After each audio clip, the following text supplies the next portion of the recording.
네, 안녕하십니까. 진보당 원내부대표 전정덕 의원입니다. 윤석열 정부가 세법 개정안을 발표했습니다. 부자 감세 종결편 2024 세법 개정안 규탄과 수정 촉구 기자회견을 진행하고자 합니다.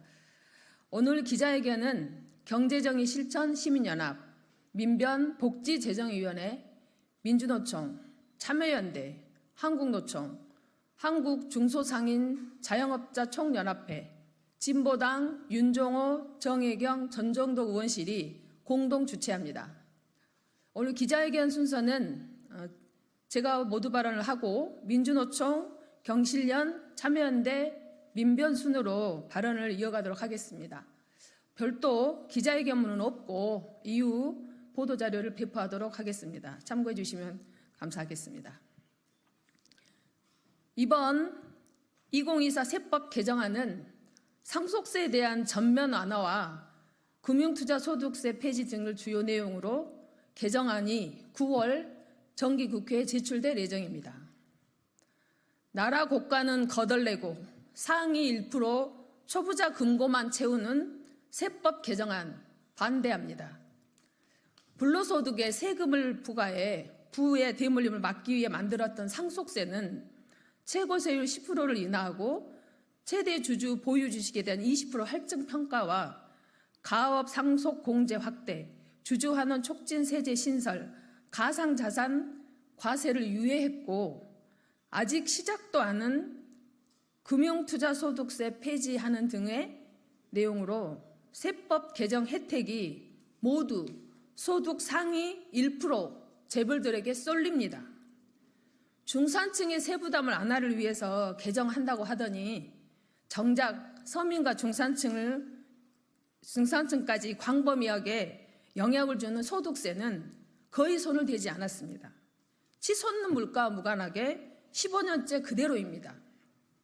윤석열 정부의 세법 개정안은 재벌 부자에게 주는 종합 선물 세트일 뿐입니다. 지난해 법인세, 종부세 인하 등으로 56조의 세수가 감소했습니다. 올해 2월까지 약 30조의 세수 펑크가 났습니다.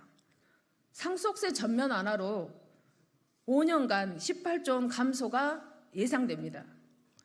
세수 결손의 피해는 결국 노동자와 서민들에게 돌아오게 됩니다. 부자 감세가 아니라 부자 증세가 해법입니다. 우리 사회의 가장 큰 문제인 양극화, 자산 불평등을 해결하기 위해서는 불로소득 차단을 위해 보유세 강화로 부의 대물림을 막는 것이 필수입니다. 진보당은 나라 고가 거덜내고 상위 1% 재벌가 초부자들의 금고만 채우는 윤석열 정부의 세법 개정안을 반대하며 전면 수정을 위해 최선의 노력을 다하겠습니다. 고맙습니다.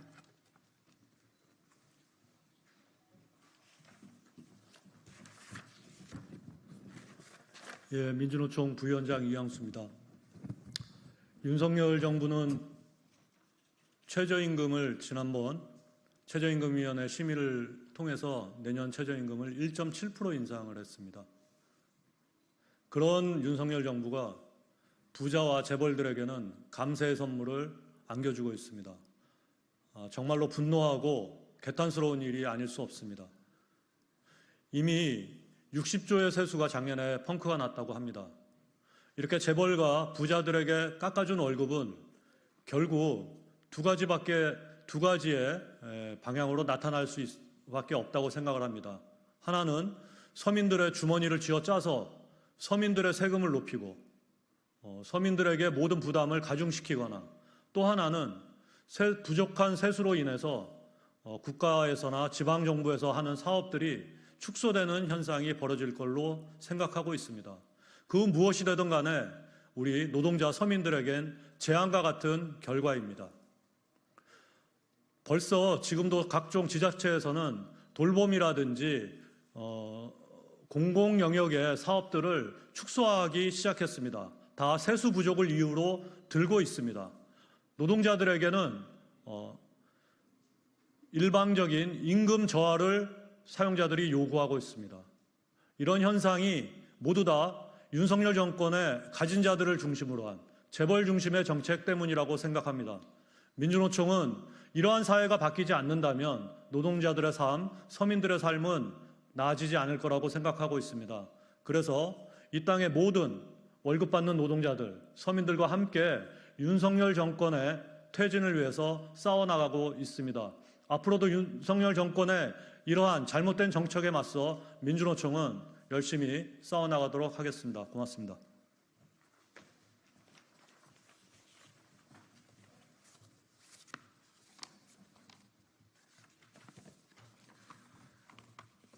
안녕하십니까. 경실련 재정세제위원장입니다. 지난주 발표된 윤석열 정부 세제법 개정안에서는 상속세와 증여세에 대한 대규모 감세 이외에 중산층과 서민을 위한 정책 조치는 거의 보이지 않습니다. 오로지 상속세 및 증여세에 대한 감세가 마치 중산층과 서민을 위한 정책인 것처럼 국민과 여론을 호도하고 있다는 점에서 윤석열 정부 2025년 세법 개정안에 대한 우려를 금할 수 없습니다. 이처럼 윤석열 정부가 부자 감세를 위해 내세우고 있는 것은 그들의 정가의 보도와 같은 낙수 효과입니다. 그러나 부자 감세에 따른 낙수 효과는 인디형 기우제에 불과하다는 사실이 지난 MB 정부의 감세 정책을 통해 이미 사실로 확인된 바 있습니다. 단지 부자 감세로 인한 세수 감소와 경기 악화만 관찰되었을 뿐입니다. 이번 윤석열 정부도 마찬가지입니다. 초대 기재부 장관이었던 추경호 현 원내대표는 2022년 법인세와 종부세 등에 대한 대규모 감세 정책을 추진하면서도 세액 기반을 훼손하지 않는다며 호언장담하였습니다. 그러나 2023년 우리나라 국세 수입이 2022년 대비 56조 4천억 원이나 감소하였음에도 낙수 효과는커녕 자영업자를 중심으로 하는 중산층과 서민의 삶은 나날이 피폐해지고 있습니다. 예컨대 2023년 법인세 세수가 국세 수입에서 차지하는 비중은 23.3%로 2022년 대비 2.8% 감소했지만 소득세 세수의 전체 국세 수입 대비 비중은 오히려 1.1% 증가했습니다. 특히 근로소득세 세수가 국세 수입에서 차지하는 비중은 17.2%로 최근 10년간 가장 높은 것으로 확인됩니다. 윤석열 정부는 부자 감세에 따른 세수 감소를 근로소득세 증세로 벌충하고 있는 것으로 보입니다. 이는 부자 감세에 따른 낙수 효과는 근거가 없을 뿐 아니라 작동하지도 않는다는 것을 의미합니다. 그럼에도 불구하고 윤석열 정부는 밸류업과 스케일업을 빌미로 중소기업, 중견기업에 대한 가업상속 공제를 2배를 확대하고 기회발전 특구에서 창업 및 이전 기업에 대해서는 가업상속 공제를 무제한으로 적용하도록 하는 상속세법 및 증여세법 개정안을 발표했습니다. 이 밖에도 상속세, 증여세 최고세율을 50%에서 40%로 인하하고 자녀공제를 현행 5천만 원에서 5억 원으로 10배 인상하는 개정안도 발표했습니다. 이에 대해서 최상목 기재부 장관은 상속세와 증여세 감세가 국가 경쟁력과 기업 가치 제고에 필수적일 뿐 아니라 매우 시급한 문제라고 주장하고 있습니다. 그러나 상속세는 피상속인이 사망하는 단계에서 과세하는 세금이기 때문에 기재부 장관의 말은 상속세법이 개정되기 전에 누군가가 사망하면 우리나라의 국가 경쟁력과 기업 가치 제고가 어렵다는 의미로 해석됩니다. 특히 작년에 이어 올해에도 가업상속 및 가업승계 관련 공제량제를 2배로 인상하였는데 이것은 1997년 이후 가업상속 공제 한도액이 최대 1200배나 확대된 것이고 기회발전 특구의 경우 가업상속 공제 한도액을 무제한으로 인정해서 이러한 모든 조치들은 과도한 감세를 넘어서 부의 무상 이전에 대해서 조세 우대를 부여하는 것으로 볼 수밖에 없습니다. 따라서 윤석열 정부 출범 직후 2022년 법인세와 종합부동산세에 이어 올해 가업상속 공제와 가업승계, 증여특례 및 상속세, 증여세 최고세율 인하 등은 한마디로 부자 감세의 종결판이라고 평가할 수 있습니다. 주지하다시피 윤석열 정부 집권 이후 지속되고 있는 부자 감세는 이미 막대한 세수 감소로 인해 재정 건전성이 악화되는 결과를 초래하고 있습니다. 특히 금년의 상속세 및 증여세에 대한 감세는 궁극적으로 기회균등 민주주의라는 헌법 가치를 형해화할 뿐 아니라 우리나라 경제적, 사회적 양극화를 더욱 고착화할 우려가 크다는 점에서 문제를 지적할 수밖에 없습니다.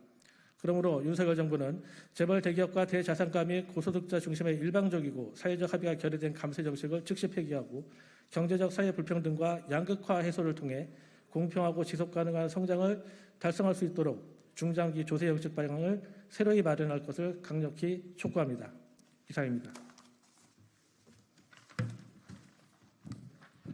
예, 참여연대 협동사무처장 맡고 있는 김은정입니다. 윤석열 정부의 2024년 세법 개정안은 자산과세 폐지, 유예, 완화도 뒤덮인 초부자 대주주 재벌 감세입니다. 윤석열표 감세 종합 세트의 완성판이라고 할 수 있습니다. 기재부는 이에 대해 지속적인 성장과 균형에 꼭 필요한 정책이라고 밝혔습니다. 하지만 과연 그렇습니까? 2023년 상속세 12.3조 원의 64%를 그 7.8조 원을 상위 1%가 냈습니다. 상위 30%가 93.5%를 냈습니다. 최고 세율 인하는 모든 상속인이 아니라 바로 상속세 대부분을 납부하는 초고액 자산가들의 세금을 덜어주자는 것입니다. 반면 근로소득세 최고 세율이 45%입니다. 정부 안대로면 1에서 5억 원을 벌면 근로소득세를 9,400만 원을 내야 하지만 5억을 상속받으면 상속세는 0원이 됩니다. 1에서 번 5억보다 무상 이전된 5억 원의 세부담이 더 적어지는 것이 우리 사회의 지속적인 성장과 균형에 꼭 필요한 정책입니까? 가계금융복지조사에 따르면 우리나라 가구의 평균 순자산은 4.3억 원입니다. 이것도 평균이니까 중간값도 아니기 때문에 사실상 더 올라간다고 볼 수 있습니다. 우리나라 가계 상당수는 물려줄 재산 5억 원을 갖고 있지 않다는 뜻이기도 합니다. 게다가 경영권 프리미엄이 40% 이상 존재하는데도 최대주주 보유주식 할증 평가도 폐지하고 가업 상속 공제는 사실상 전면 확대하자고 합니다. 윤석열 정부는 부의 대물림에 걸림돌이 될 만한 것은 모두 치워주자고 하는 것 같습니다. 금투세 폐지도 문제인데 개인 투자자 1%도 안 되는 자산가들이 납부할 금투세가 폐지되면 그 혜택은 결코 다수의 개미가 아니라 극소수의 슈퍼 개미에게 집중될 것입니다. 일각에서는 금투세가 적용되면 이른바 큰손 투자자들이 해외로 떠날까 봐 계속 불안감을 부추깁니다. 그런데 금투세에 따르면 우리나라 주식에 투자하면 공제 금액이 5천만 원이고 해외는 250만 원입니다. 50억을 갖고 있는 자산가가 10% 수익률을 냈다고 가정하면 5억 원에 대해서 국내 주식 투자는 1억 72만 원가량을 세금으로 내고 해외 주식 투자 같은 경우는 1억 2천만 원을 세금으로 냅니다. 해외 투자자들이 2천만 원씩을 더 내고 있는데 투자자들이 해외로 향한다는 것은 과도한 불안감을 부추기는 말입니다.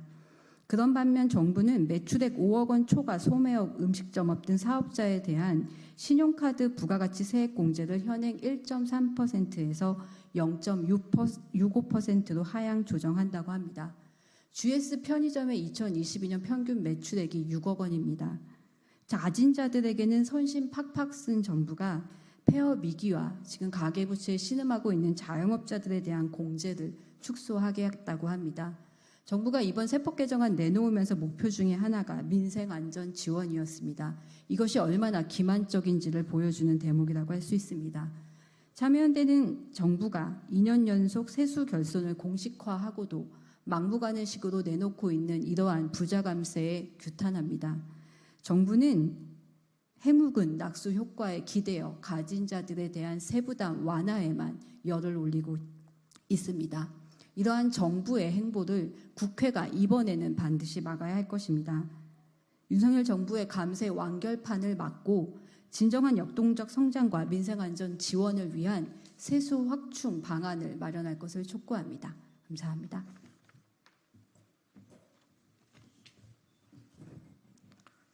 예, 민변복지재정위원회 위원장을 맡고 있는 이동호 변호사입니다. 앞서 많은 분들이 말씀하셨기 때문에 저는 국회가 이번 세법 개정안과 관련해서 해야 할 3가지 사항에 대해서 요청을 드리고자 합니다. 첫 번째는 지금 정부가 이렇게 내놓은 무책임한 감세 정책에 대해서 전면적인 수정이나 아니면 정말로 서민과 중산층만을 위하는 대대적인 세법 개정안이 보완되지 않으면 지금 정부가 얘기하는 상속세 관련 규정은 단 한 자도 고쳐서는 안 된다는 점입니다. 무능한 여당을 제외한 제 야당이 꼭 같이 협심해 주시기 바라겠습니다. 두 번째로는 지금 기재부가 하고 있는 기괴한 현상에 대한 제동입니다. 지금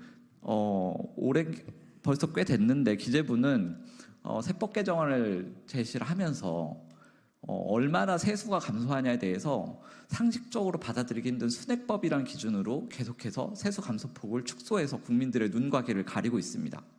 올해 세법 개정을 통해서 1조가 줄어들면 내년, 내후년, 향후 5년 동안 5조가 줄어드는 게 상식적인 계산법입니다. 이걸 누적법이라고 얘기를 하는데 이렇게 발표를 해야 이번 개정을 통해서 우리가 향후에 얼마나 세금이 줄어들고 늘어나는지를 알 수가 있습니다. 그런데 기재부는 전년도 대비 세금이 얼만큼 늘어나고 줄어드는지를 계산한다는 순액법이라는 기괴한 방식을 활용해서 국민들에게 이번 세법 개정을 통해서 향후 5년 동안 그렇게 큰 금액이 줄어들지 않는다는 식으로 국민의 눈과 귀를 가리고 있습니다.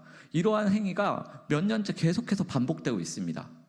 국회가 이번 기회에 법을 개정해서 세법 개정안과 따른 세수 감소와 증가분에 대해서 누적법으로 향후 5년간, 향후 10년간 얼마나 많은 세수가 증가하고 감소하게 될지를 공식적으로 발표하라고 법으로 강제해서 기재부의 잘못된 행태를 바로잡아야 되겠습니다.